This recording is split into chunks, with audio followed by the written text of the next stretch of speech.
Ah, ça change. Ça y est, tu peux réenclencher. Alors là, il y a François qui vient de réenclencher donc, le système de guidage afin de prendre en pleine coupe, comme on peut le voir. Et puis, enclenchement de la vitesse automatisée, de la moissonneuse-batteuse. Alors ça, c'est deux options qu'on a pris cette année, qu'on n'avait pas auparavant.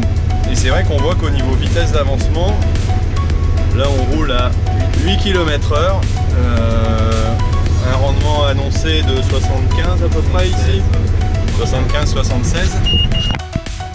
Légèrement au-dessus des vitesses qu'on a l'habitude de pratiquer. Et c'est vrai que le fait d'avoir cette automatisation est bien pratique.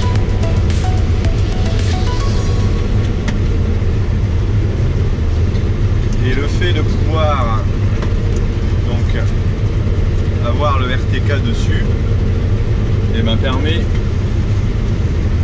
de couper le champ sans forcément perdre voilà, de distance. Hop, enclenchement automatique un peu plus loin.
Automatisé avec un chauffeur heureux de ne pas avoir à conduire qui peut aussi se consacrer à la surveillance et au contrôle aussi des différentes mesures.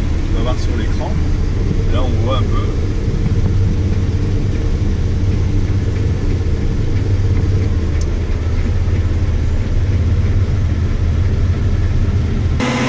alors là on ralentit un peu le régime pour remplir correctement à fond la remorque. Donc remorque 21 tonnes de chez Mopu avec un 716. Alors en général on remplit deux remorques, on met deux trémies dans la remorque, c'est ça, ouais. En roulant, et on complète à la fin à l'arrêt, histoire de bien répartir le grain, d'éviter d'en mettre à terre, ça peut être utile. On voit qu'il y a un débit quand même assez costaud.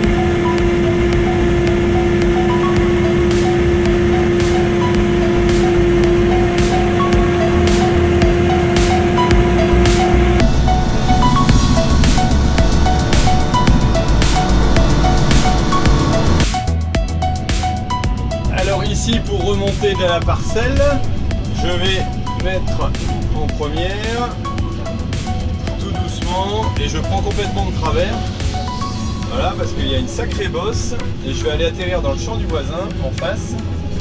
J'aime autant faire comme ça, sinon je risque de retourner tout simplement, voilà, et je patine.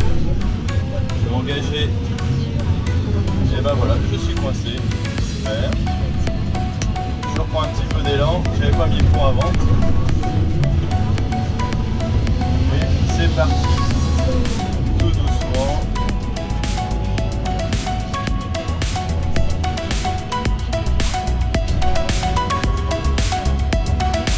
Assez parfois sportif, même avec une benne sur une grosse remontée.